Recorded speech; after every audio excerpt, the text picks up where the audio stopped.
Terminator 2... Terminator 2 Fallage water thing. Oh yeah, I think they shot this in the same place as they shot that Terminator 2 scene. It looked very similar to me. Do you know what I'm talking about?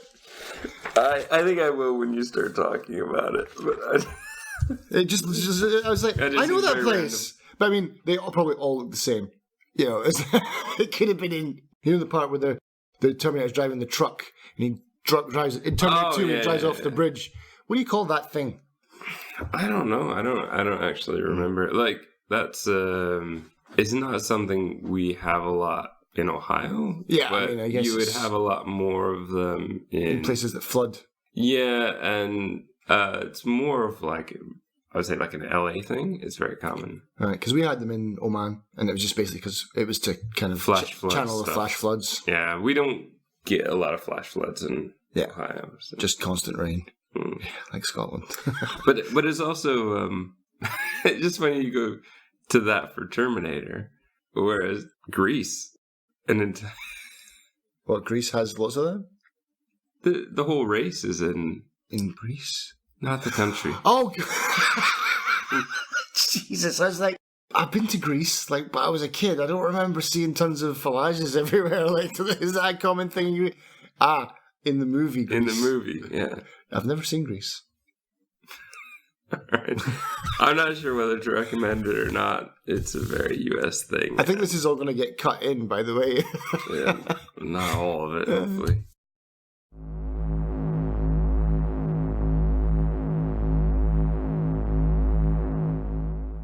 Hello, and welcome to Filling in the Gaps. I'm Justin. And I'm Darren. And today we're going to be talking about a movie called Circle. This movie is from 2015. It is directed and written by Aaron Hahn and Mario Mischio?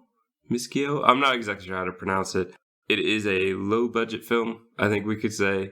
It is a very simple film as far as shooting, but editing was probably a bit tricky.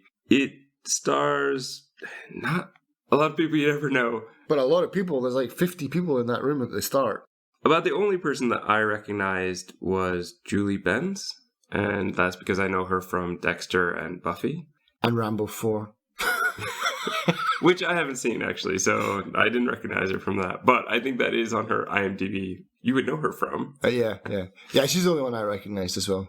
Which I think is great for what this movie is. It really should be a bunch of nobodies. And it felt a bit weird that she stuck out in that way. But I think it works very well. It's definitely one that I would recommend, but it kind of comes with some caveats. It's mostly talking. Yeah. It's got a very intense pace. It doesn't let up a whole lot. Single location for the most of the movie. So keep that in mind. I do like it. It would, I guess, rate as sci-fi. Yep. But it's really more than that. Yeah. And really the sci-fi aspect is only to set up the situation. A few things to talk about before we get into the spoiler section. One, make sure you're getting Circle. Yeah, not The Circle. Not The Circle or any other of a million things that have Circle in the title. This one is very specific. It has a very specific look. If you see a bunch of people standing in a room on a bunch of red dots, you've hit the right one. That sounds like a really weird description, yeah. But that's exactly right. You're going to see about, to sum up the movie in a fairly spoiler-free way, I would say it's a group of 50 people that wake up not knowing where they are or why they're there, and they're basically sleeping standing up, which is pretty crazy to see as we kind of pan around and see all the faces. This is basically the type of movie that I fall for. It is a bit of science fiction. It is a B movie, I would say, but a very good B movie. I think a very good B movie often, for me, is worth so many more just mediocre mainstream films.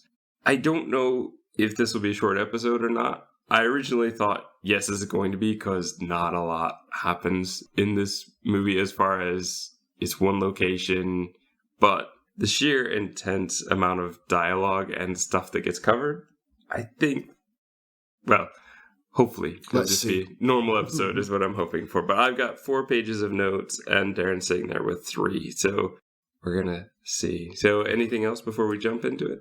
No. Yeah, I'd never heard of this movie. I think you told me about this. I found it on Netflix, so likely if you have Netflix, you'll be able to find it there. Yeah, as soon as I started watching it, I knew, this is probably something that I will enjoy. Yeah, despite it being a bit of a B movie, it's still, like you said, it's a really good one. So, yeah, let's spoil it. All right, so your final warning now is the spoiler section.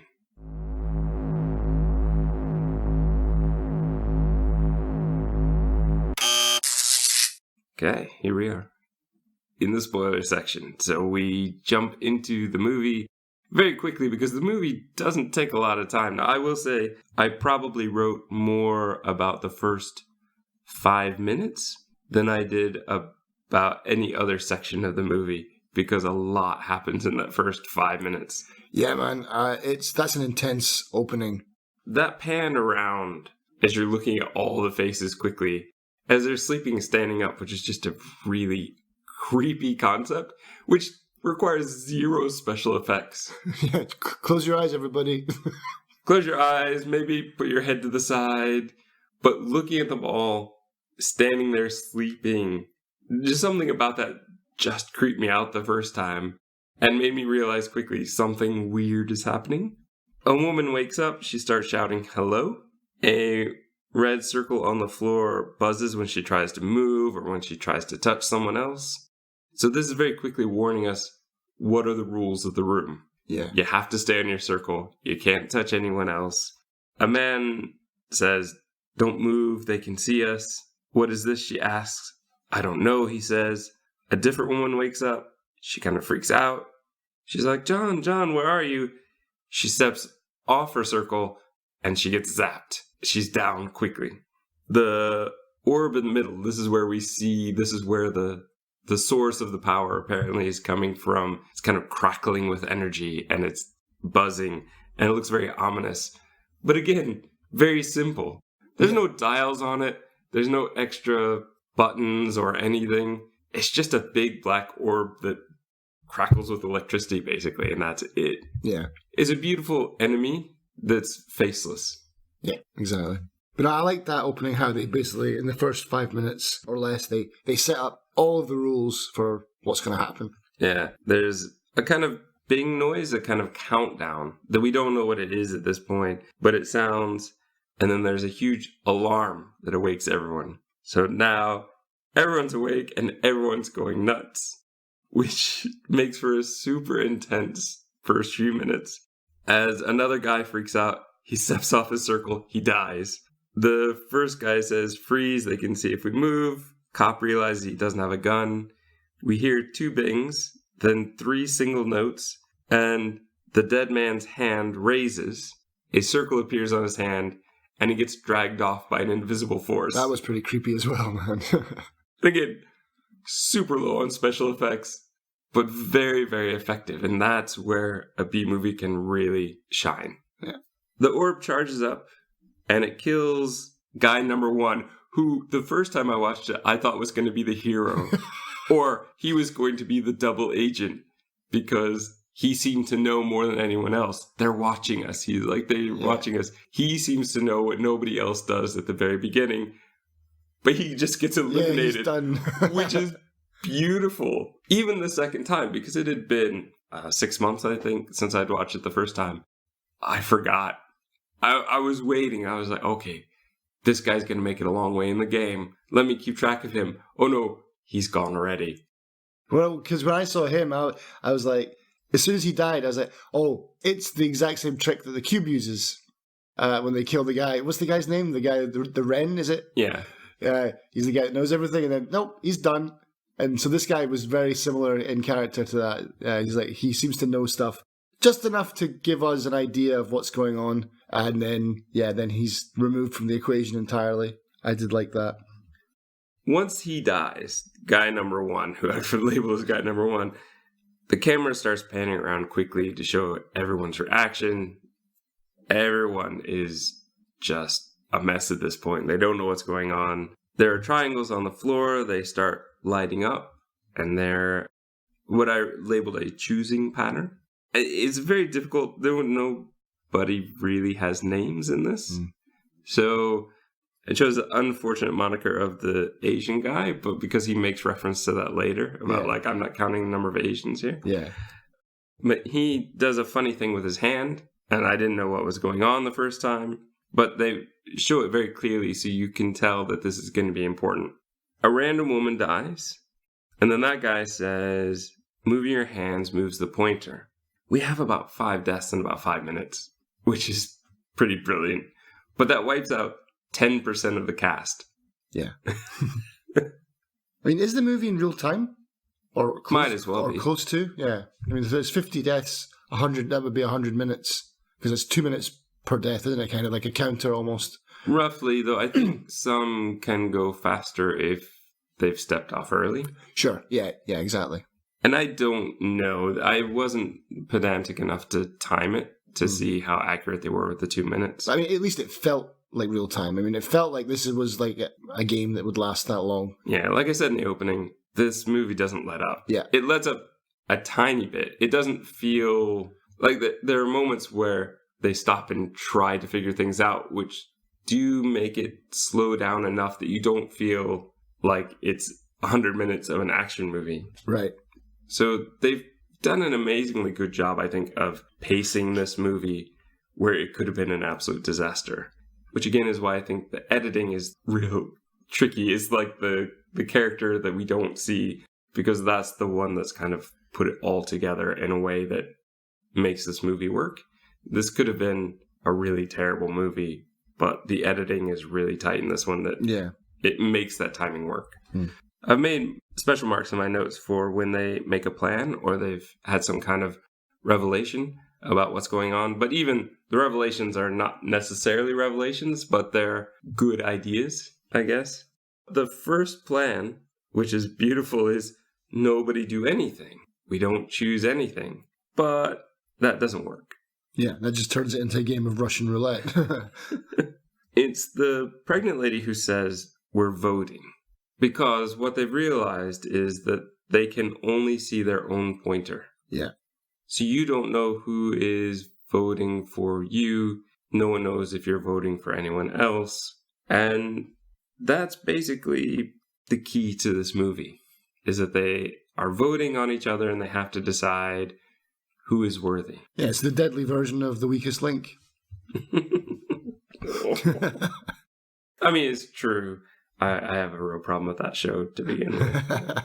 Mainly the host. Yeah, I mean, mostly her bad insults that didn't really fly, but... It worked in the beginning, because in the UK it was like, she was dry and it was funny, but as soon as it got put onto American television, it was like, oh, you have to like do more, and it wasn't who she was, and she became this caricature of herself, and it was just cringeworthy at points. My biggest problem with the show was always that the idea was, as it was always explained, if you can work together, you can all win at the end. But that's never how it worked. Mm-hmm. The show was designed to pick you apart and vote people off. And it was too hard to really ever get to that. But we don't need to talk about the Weakest Spoilers Link. for The Weakest Link. All right. Yeah, so that's about 8 minutes in when the Russian roulette starts. So it's like, that's an intense 8 minutes of opening for sure. But the one thing I didn't understand, and maybe you can clarify this, or maybe I saw this wrong, was I don't understand, why did that person at the beginning, maybe it was just to show the mechanics of the movie, that person at the beginning that was touching people and was just getting like an electric shock, she made like 2 or 3 big mistakes and she didn't die, but then as soon as that guy steps off, he's instantly killed. But that one person was allowed to make mistakes, and she didn't die. No, she wasn't. Did she not step off her plate? She was moving towards stepping off the plate, but it gave her a warning, so she stopped. Okay. She went to touch the other guy, but it gave her a warning, so she stopped. So she didn't actually do it. Okay, right. She was very close, but that guy who freaked out, he literally just... bolted. He was going to run away, and so the second you step off, you really step off, you're out. Mm. Next plan. Let's vote for the dead lady. Oh, yeah. Great plan. Didn't work. Random person dies. Yep. You're going to hear that a lot. Random person dies. So they try... I call this guy the poofy hair dude. Okay. He has very Andrew Garfield-esque hair. Yeah. He says we need to choose the old people. They've had their life. And they just start killing off the older people. So the poor old man is voted off. He's dead. They use this time to try and figure things out. So they ask the military guy if he knows what's going on. I mean, is it like an alien invasion? I don't know. It's just kind of weird that comes up here. Because it comes up later that is what it is. Yeah. So it's almost as though they have a bit of a memory fog, I guess. It's maybe me filling in the gaps a bit, and it really shouldn't be the kind of thing that they're guessing at, considering how many people seem to remember it later. But I'll give them this one. I'll give them that they just woke up, they're in a weird situation, and possibly in a bit of memory fog because they don't remember how they got here. Yeah. There's only one, maybe two guys who actually remember anything. All right, now, I've labeled this next guy Cardigan Guy. Cardigan Guy. Because that's what he's wearing. Yeah. He's going to be very key, though, so we'll need to hang on to him. Okay, remember Cardigan Guy. Yeah.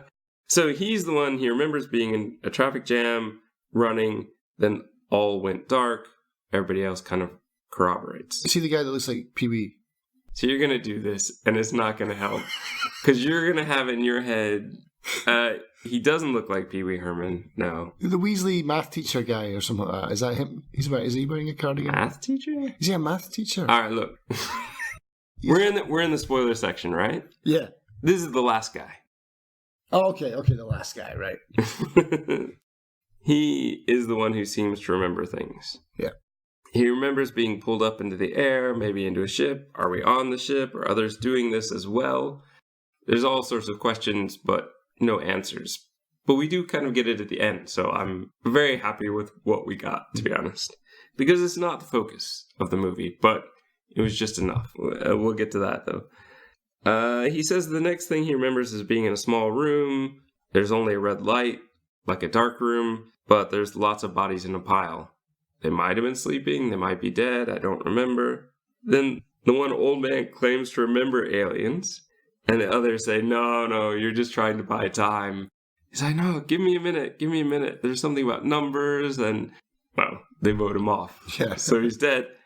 Which is a bit sad because I would have liked to have seen him continue the bluff. But for them to do that, they would have had to very quickly vote for somebody else. But the thing is, the very next woman who's supposed to be voted off, she has white hair, but she's only 52. And this is where people start go, whoa. We said people 70 and over. This changes things. Well, why is your hair white? Some people's hair goes white young anyway, but she apparently had chemo for cancer. Oh, well, you're going to die anyway. No, it's in remission. Yeah. And that's where the cop goes, well, what's next? 40-year-olds? Yeah. Come on, young guy. Like, this is not the way it's going to work. There are more old people than, well, at least older people than you. But Poofy Hair is very adamant that she goes, so he's the one who dies.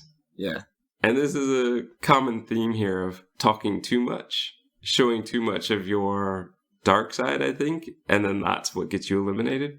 Yeah, I wrote in my notes, I smiled when he died. I did too, because I thought he was going to live a little bit longer. This movie does a very good job of putting somebody at the center, so you think that they're going to be at least somebody that lasts a long time, but then doesn't. Mm-hmm. It's at this point that there's no leader again. So the military guy, he kind of steps up, but he tries to be helpful.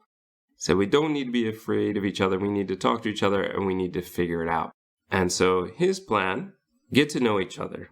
And this is where Beth, the woman with curly hair, she explains a lot about herself. She takes up the entire 2 minutes. She's single, she works in HR, she has no kids, but she does have cats or something. Yeah, I'm a cat lady.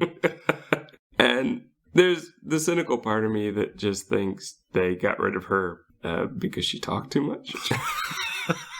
But really, most of them are trying to hide behind the fact that at least she didn't have kids. So kids becomes a very important thing, but much like human ethics and morality. It means something when it means something, and it doesn't when it doesn't. So the people with no kids don't want that to become the policy. And the people with kids don't really want it to become the policy either, because we're going to find out the big key to the late game all comes down to the pregnant lady and the little kid. Yeah. I do love here that there's a woman who says, I chose her because she didn't have kids. And the woman says, but she was still human. Yeah. Next plan. No names. It's going to make this easier for everyone. Here's where this guy, I think it's sweater vest guy. I just put older white guy at this point, but I think it's sweater vest guy. Oh, that's who I was confusing for cardigan guy. He's picking on the younger, like, African-American man to speak next. He's like, hey, somebody else should speak next. How about you? And he does this a lot, this deflecting. He's such a slimy guy. He's the guy that I thought looked like Pee Wee Herman. and granted, I've never seen Pee Wee Herman in my life, but I've seen pictures of him like 20 years ago. So that's my skewed interpretation of what Pee Wee Herman is. Just this small little sweater vest wearing Weasley dude. You never saw Mystery Men? Oh, yeah. I did see that. Is he in that? Yeah. Christ. I saw that like in 1995, man. I don't even remember. All right, but you have seen him. The Spleen? Yes. Yeah, okay. It doesn't. The thing is that Pee Wee Herman doesn't even look like that now, so that's the weird thing. And this is... Oh, well, we'll put two pictures up side by side. We'll see how wrong I was. All right, you feel free. Anyway, I love how slimy this guy is. He says, how about you? And I love what this guy says in response. Like, no way. She said nothing wrong and we killed her. I'm not saying anything. And that was just beautiful. There's a guy who says his name is Craig. Maybe he said it earlier, or maybe he's saying it now. I didn't write it in my notes, but he speaks and he says his wife is next to him, and shouldn't that count for something? He basically pleads not to kill the wife. There's another couple that recognize each other. The one who referred to herself earlier as a doctor, and this guy in the blue shirt. And he says, like, I know Susan, where... And like one of them says coworkers, one of them says neighbors, and the Asian guy says, oh yeah, affair. We get it. So there's now no clear choice. They're starting to set up in the movie that at least one or two people have relationships within the room. So like everybody kind of is connected to each other in a weird way. Do you think so? I think, well, that's what I took from it. Like the cop, he knows the gang member guy. The couple are having the affair. See, I don't think so. I think there are a few that happen to know each other, but I think for the most part, most people don't have any connection. Because, well, the oldest woman is gone now. Yeah. We go on now, they want to choose the guy who only speaks Spanish. That's right, yeah. And there's a whole issue of, is he illegal? And does it even matter? Considering the situation, does it matter anymore? He's talking about his 3 kids that he's got in Mexico that he's trying to support. The debate basically leads up to a random woman dying because they couldn't decide. It's at this point where we get into what you were talking about. The cop recognizes the tattooed man. He says he beat his girlfriend. This idiot admits to it. Yeah. Yeah, exactly. Yeah, I did, but it wasn't. But she deserved it or something. She was sleeping around, dead. Yeah. That's one thing about the movie is, I guess, in the heat of the moment, when you only have 2 minutes, it's not like they had time to calm down. Or to come up with a convincing lie. But you only have 2 minutes to try and wait it out.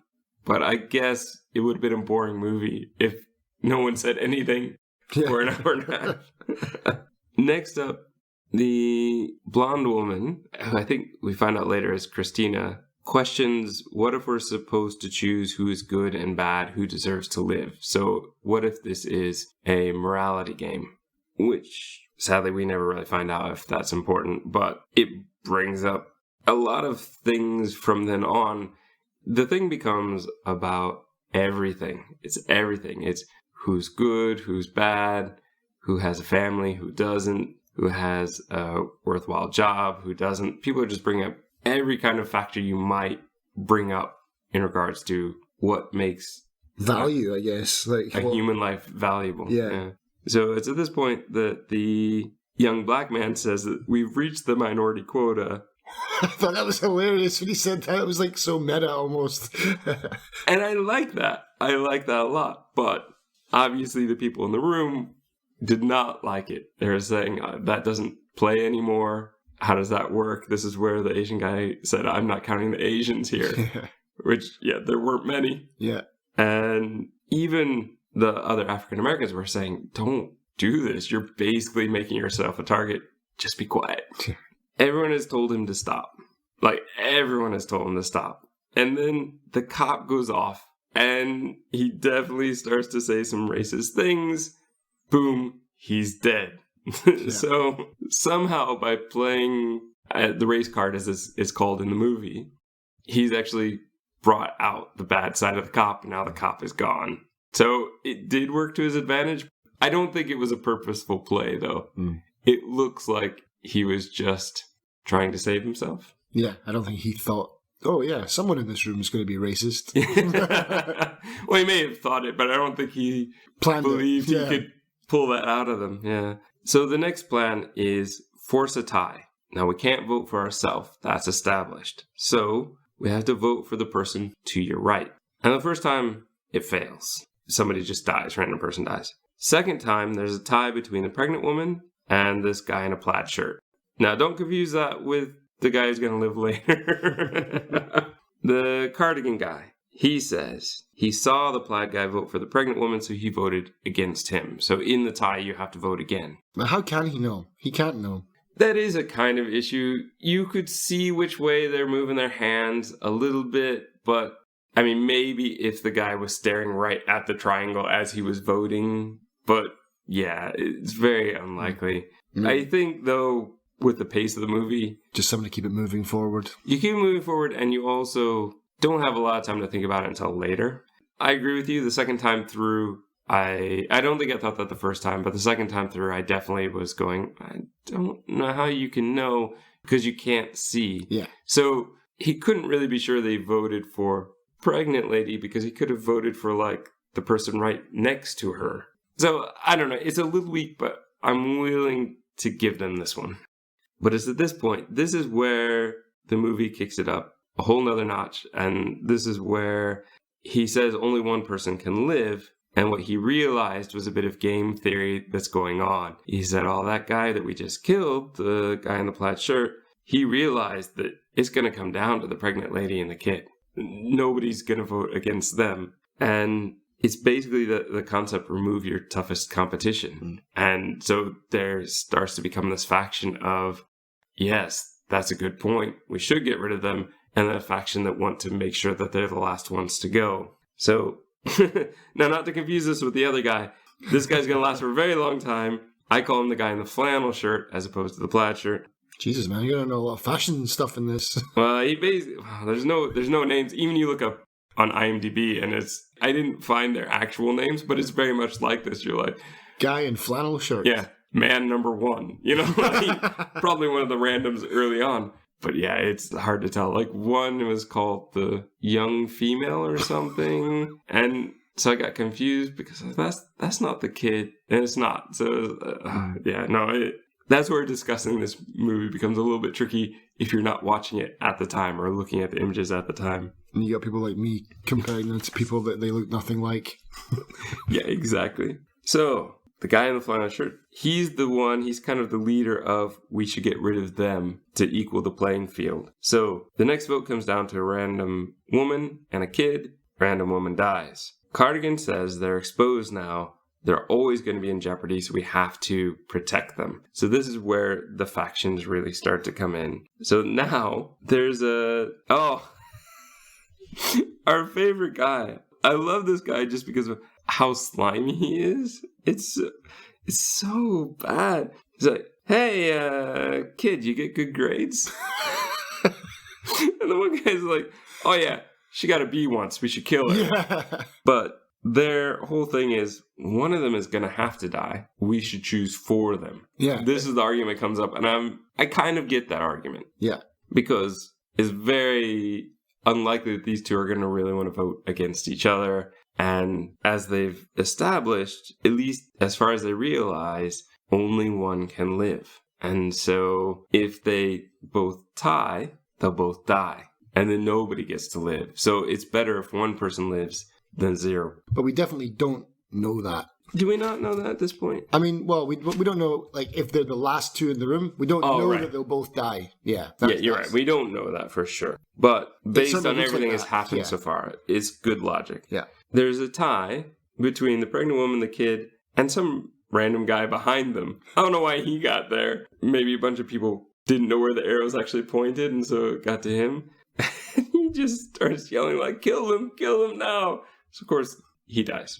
Now, Craig comes up with a plan. He suggests people should volunteer. And this 16-year-old kid volunteers himself. But this really tall guy in the back, who I don't think has spoken at this point, says, no way, I'm not going to let the kid die before me. Steps off, dies. And then Sweater Vest is saying, hey, kid, do you still want to volunteer? It's like, yeah. And then the obviously rich business guy, the one with the suspenders and tie. Budget Alec Baldwin from Glengarry Glen Ross. Pretty much. He's saying, kid, what's your name? I'll name my next kid after you. He's like, oh, my name's Sean. And then he says, thanks, Scott, as the poor kid kills himself.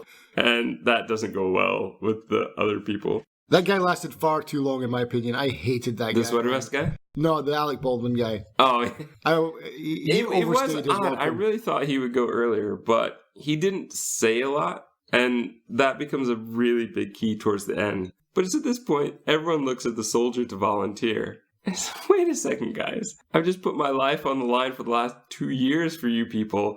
I haven't seen my wife. I haven't seen my kid. And I'm not planning to die. There's a middle-aged woman who says her son Oscar died on a motorcycle. She even says something interesting. She says, I forgive her. So it must be like the person who killed him in the accident. And she steps off. There's a guy in I think like a blue shirt with a beard. He says she will see Oscar again. And this is where the atheists start attacking him afterwards.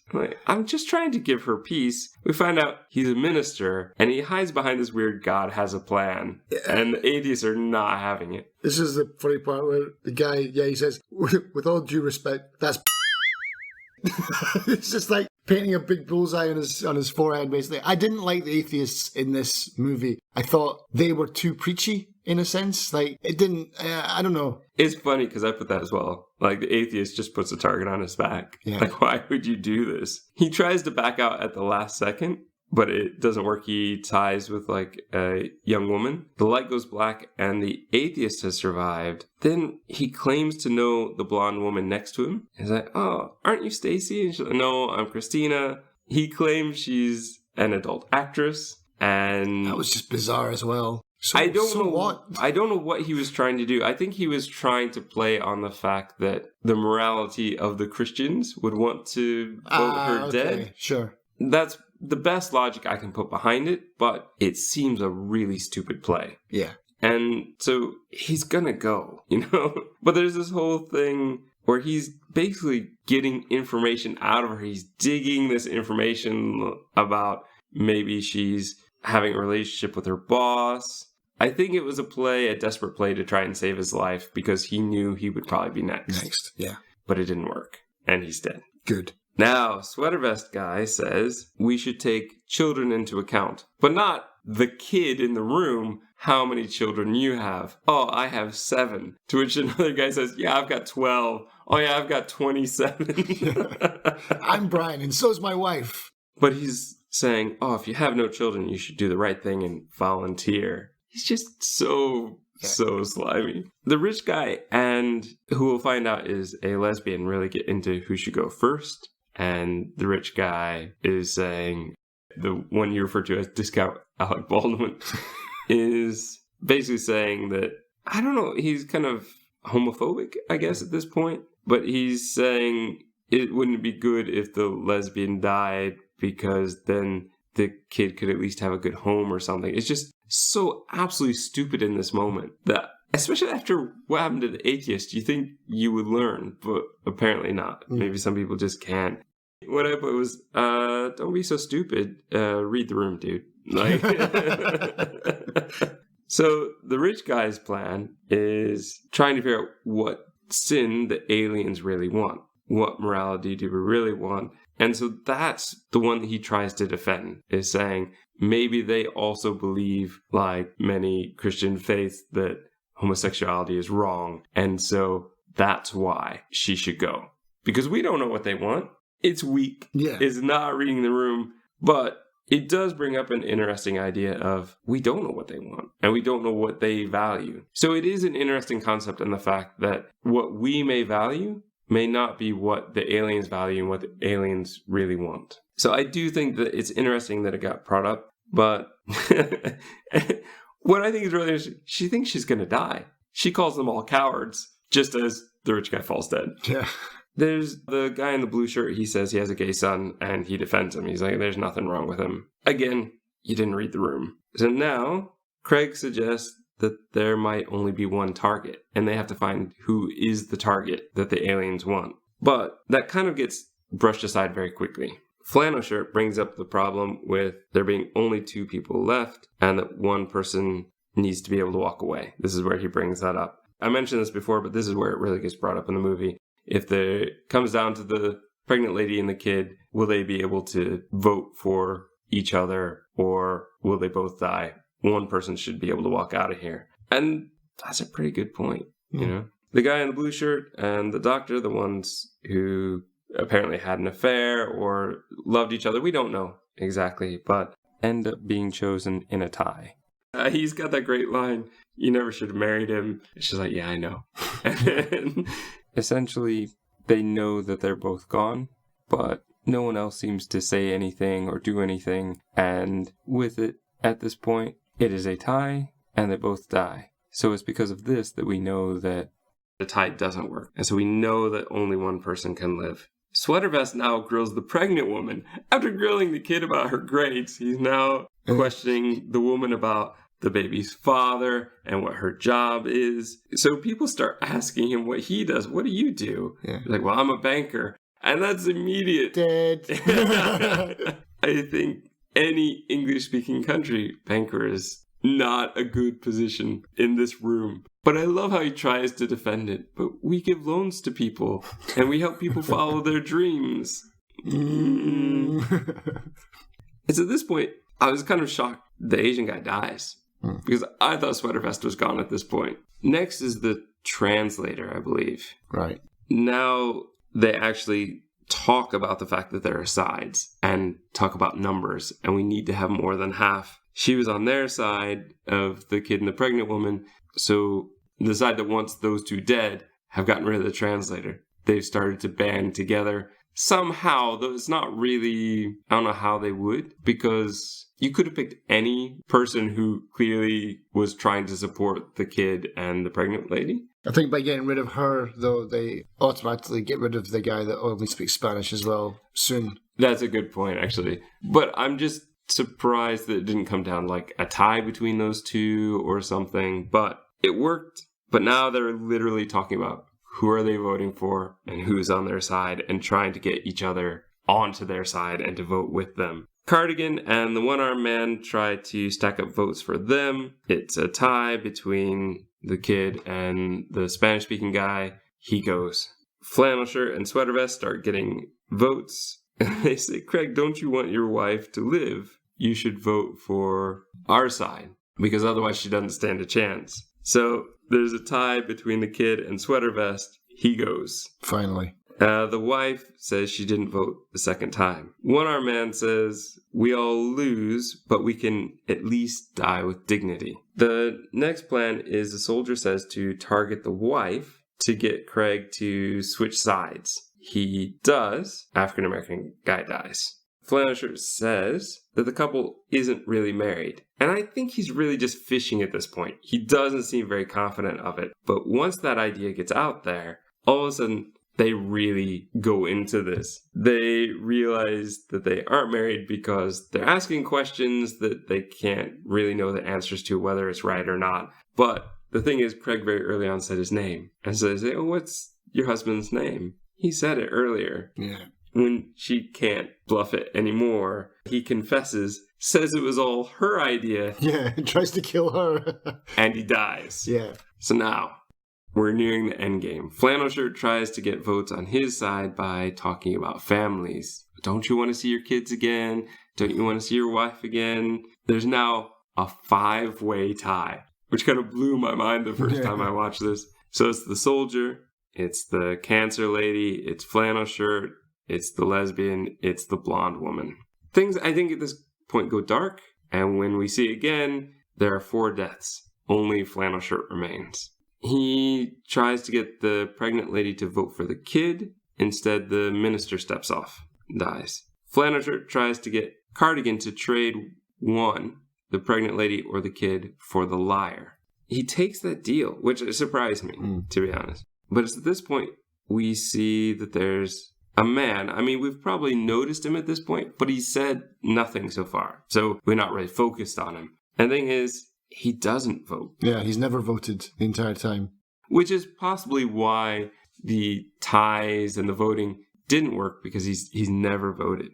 And that's what Cardigan said. He said, oh, that guy's never voted. He's never said a thing. So there are a few things that I love about the Quiet Man. So one is he's choosing not to play their game. I think it's Cardigan who says, like, I don't think he wants to give them anything. He doesn't want to give them a single word, a single anything. He's kind of dying for humanity, essentially. So he's not played the game. He's kept quiet, which is brilliant because it's easier to stay in the game longer by not participating than by joining in, which I think is an interesting fact. But also just the dignity he gets. And he doesn't get a single word to say as an actor. He could have been an extra for this whole time. But I like that he's this focus. And I like that that's a really important thing. And I think it says something as well about society in general, in that sometimes it's good to listen. Yeah. Or to keep your mouth shut. They voted for the Flannel Shirt. And he realized it. It's like, no, wait. Dead. Yeah. The Quiet Man is next, though. It said maybe they just wanted to learn about us, who would choose and why, what are our values. Maybe that's what they're trying to figure out. We're research material. Cardigan says, when I'm gone, one of you has to step forward or you both die. And the kid volunteers, and it's for the baby. He goes, oh, is it for the baby? Yes. So she steps off, and Cardigan switches his vote at the very last second to the pregnant woman. Zap, zap. Both dead. Took me totally by surprise the first time. Yeah. I wasn't expecting a twist. And this guy, the whole time, it seemed like a good guy. So this totally threw me off. Totally threw me off. And then comes twist number 2, where he sides with the leaf, but then the countdown starts again, and he's shouting, well, I'm not good enough for you. I'm not good enough. And then there's the orange light surrounding him, but also around the unborn baby. Yeah. It's apparently... The baby gets a vote. Yeah. And he votes to kill the baby. And this is where we get our ending. He gets to walk out of the ship. And, well, not really out of the ship. He kind of goes to black. And he wakes up in that kind of concrete valley, the water runoff. Yeah. And as soon as he looks up, he's looking at a spaceship. So we do know that, yes, it is aliens. Yeah. There are people standing around looking. So I'm not exactly sure what we're supposed to think at this point. I love the ending. I love the whole argument about what makes a human life valuable. What is the most important thing when it comes down to having to rank everyone? Is it family? Is it job? Is it how good of a person they are? Is it what they can offer to the future? In this situation, who lives?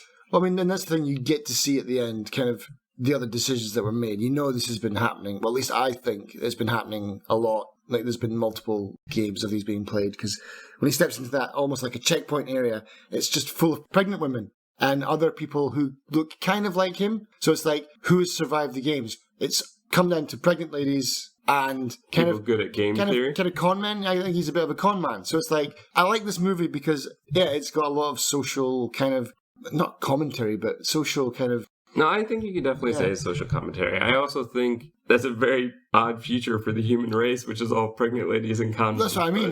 That's exactly what it looks like. It's like, that's who wins. A bunch of people who do it for the best and trying to save 2 lives instead of their own, or people that can connive their way through the game and come out on the other side. There's no middle ground almost. It's like you're either on this side or you're on that side. And that's kind of like who we are as a race, you know? It's like, the movie left me feeling weird, man, at the end. Because it's not, it is a science fiction movie, but I think it speaks volumes. They do a really good job of displaying, each character represents a part of humanity and stuff like that. And that's why we hate these guys or we feel sorry for these ones. And I'm sure everyone who watches this feels differently about each character as well. I mean, I hope they're not all rooting for the banker. For sure.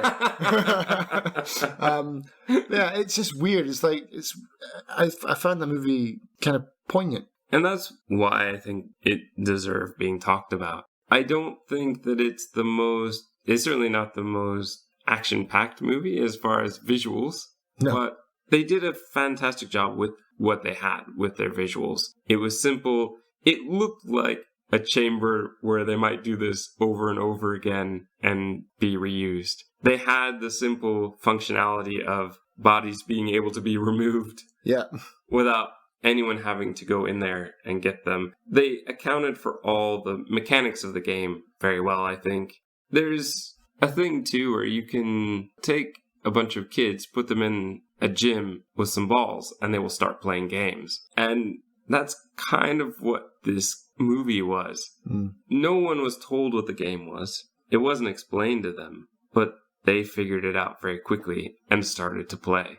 And there's a part of me that wonders if it's not also commenting on that fact that out of those 50, only one person chose not to play. Only one person chose not to do this. That pretty much we're always going to either, and I think this is why it comes down to those two groups, we're either going to desperately try to save ourselves or try to save those we feel need protecting. Yeah. And it does kind of come down to that in the movie. And that's the thing. If you either choose not to play or you kind of choose those sides. Yeah, and even by choosing not to play, you're guaranteeing that you're not going to survive if it comes into the last of you. So, yeah, it still all works. They thought about this movie. Like, they definitely put a lot of effort into thinking about it. They kind of closed a lot of the loopholes and a lot of, like, yeah, it's well thought out, I thought. The thing that I thought was interesting as well is that the hustler guy that lives and makes it off the ship or out of the game, it's not his first time. Do you think that? Yeah. So I was wondering about that. So I mean, he says that.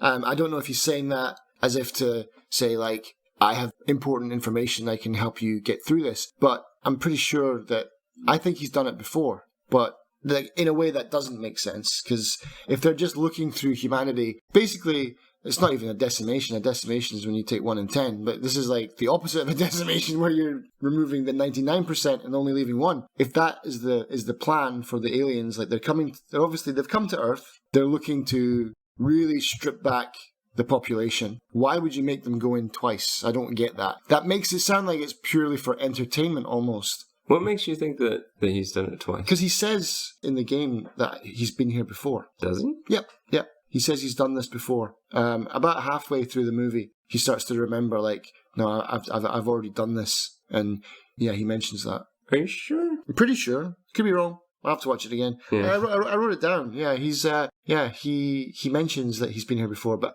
like I said, maybe he's only saying that to save himself for a little bit longer. Like, I can give you some more I know more about this place than you do, so if you let me live, then maybe I can tell you more. It seems very odd if he said that they didn't get more information from him. But I think at the time he just says, but I can't really remember it. You know, he's like, it's foggy, it's hazy. Are you sure that's not the part I was talking about where he just said he remembered being sucked up into the room, maybe. But he doesn't? Maybe. I don't think that he said he's played the game before. Yeah, because to be honest, that doesn't make sense. There's no reason to put you back in again unless it's to, like, if they're doing like a survival of the fittest, and that was just round 1, and then they're really looking for like the most evil person on Earth. I've seen before in other kind of elimination movies. Sure. So that would have been fine. But I think if he had said, I've played this before, halfway through the movie, I don't think that would have been a fact that they would have ignored. Yeah. I think other people would have had some questions. Yeah. So that kind of makes sense. But I mean, I wonder what the aliens are doing. I think it's just a resource problem. But surely you'd find out another way. Just they're aliens. They can release a virus, or they could do something. They could just. But again, maybe it's not as entertaining. Or, as some of the characters suggested, maybe they are doing research. Sure. What is important, and they might be choosing whether or not we deserve to live at all. Sure. But at the end, it does look like there's been some kind of war, definitely. It looks a bit, there's rubble and stuff, like when they're going around. To me, it looked like the beginning of Half-Life 2. It looked like just like this checkpoint mesh fence, a lot of rubble and rocks lying around. It looked like a kind of post-apocalypse almost. And so it looks like, maybe there was a war. They lost, obviously. And now it's like, maybe they are just studying them, seeing if they do deserve to live at all. Or, like I said, maybe it's we need some slaves, or we need some. They're not looking to rebuild. They're like, we're rebuilding with all the charlatans of the earth and all the pregnant ladies.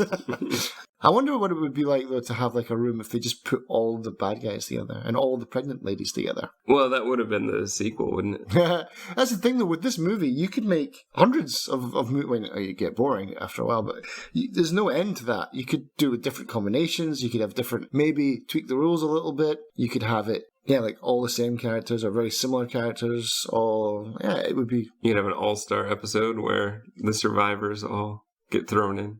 Yeah. Oh, man, that would be... Yeah, and they all remember it, so they all know what they've got to do. I do like how it ends, though. It's very, very simple. He wakes up, he walks out. As you said, we just see a handful of people. I don't know why they're all staring at the spaceships. I guess maybe most of them haven't seen it, or they've all just gotten out. Because my thinking was, well, the spaceships have been here a while already, so you would think that they would have already seen them. Yeah. You wouldn't see like a group standing out there, but... If, like you said, these are the escapees, these are the survivors, then they probably want to look at where they've probably been for the last... hour and a half. Yeah, to a couple days. We don't know how long they were sleeping. So that makes sense to me. I think to stay low budget and to keep things as it is a very quick ending. It proves that, yes, there were aliens. It wasn't some sort of U.S. government conspiracy or something. I like the fact that is answered. Me too. Yeah, I would have hated it if it just like faded to black. The one thing that does interest me is the fact that we hear what that guy was saying, the cardigan guy, or con guy, what he was saying throughout the game. And I'm wondering, is he hearing that? Is he kind of playing through it again and dealing with the repercussions of what he did? Right. Or is it just to point out how he made himself the winner? That by supporting the pregnant woman and the kid, that's basically how he game theoried his way into the end. Probably. So I don't know. I think with that one, it just depends on what kind of person you are and how you interpret that. Whether you think that he's regretful or it's just for us, the viewer, to realize how he gamed the system. Yeah, I mean, he's not a good character, I don't think. Yeah, he's not a good guy, that's for sure. But no, I mean, by choosing that side, because they're going to win. Like the guy, I don't know what you called him, but let's just say the bad guy earlier on, who I'm going to call him the tribal guy, because he basically goes Lord of the Flies basically and divides everyone into two camps. That was a mistake, because his logic is side with me, and then at least we know that the sure shot winners, like the pregnant lady and the kid, will get rid of them. But again, he's only trying to save himself, because he knows it's going to come down to the bad camp Lord of the Flies people, and then it's going to be absolute chaos. But our charlatan guy that wins in the end, he knows that it's going to come down to them. He has to. And because who's going to kill a kid? Well, him. So, yeah, good ending. I was surprised with the double twist, like, as that girl steps off, he just instantly votes for her, and then, like, the second vote with the baby. But, I mean, I wonder, like, as well, like, why did that happen? I'm guessing that those red circles I don't think there's anyone watching them. And I think that maybe is important to kind of theorize something about what the movie is. I think these are all automated rooms. They're just like, off you go into the test chamber. We're not even watching this. I think that's just like a life detection plate. As soon as you step off, boom, you're dead. So she is dead. Somehow the kid survives, the baby inside survives. I don't really understand that part. Well, we don't know exactly what that technology does, so... I'm pretty sure it just detects life, and so, like, that life form that still left the baby... I mean, I guess... Well, what I'm saying is it killed the mother, but the baby was still alive. Oh, you mean you don't know about the technology that actually kills them? And I guess, maybe if you die, maybe the baby does survive a little bit of time inside the womb. Who knows? I'm no scientist. But I like that, how it's like, yeah, it's an automated process. It's almost clinical, and then they're only interested in the final result. They don't care about anything in between. Dark. But great movie. I enjoyed it a lot. It's definitely one that I would probably watch again. Same here. Gaps filled and more gaps created. Oh, man, I'm going to be coughing a lot today. Great. So. Bye. Well, my voice broke there. Bye. I do like in the menu how the clock is the same time as your time. I didn't notice that. North, south, east, west with the creepy eyeball thing, isn't it? The eyeball lock. I like the tutorial room. It allows you to jump into the game not having played the first one, which I don't know if people would actually do that. You could. But you can if you want to. You're not really missing a lot of story in the first one. No, not at all. And this one, to me, felt like 6 different people worked on 6 different things, and then they put it together. They've kind of tacked all these things together and like, all right, we'll make the story up at the end. Just do what you want. I've got the Egypt room. Okay, you do the Egypt room. It seemed to be 3 clues. One was incredibly vague and unhelpful. One basically told you what you probably already knew. And the third one told you the answer. Right. So I very quickly had to stop using the hint system.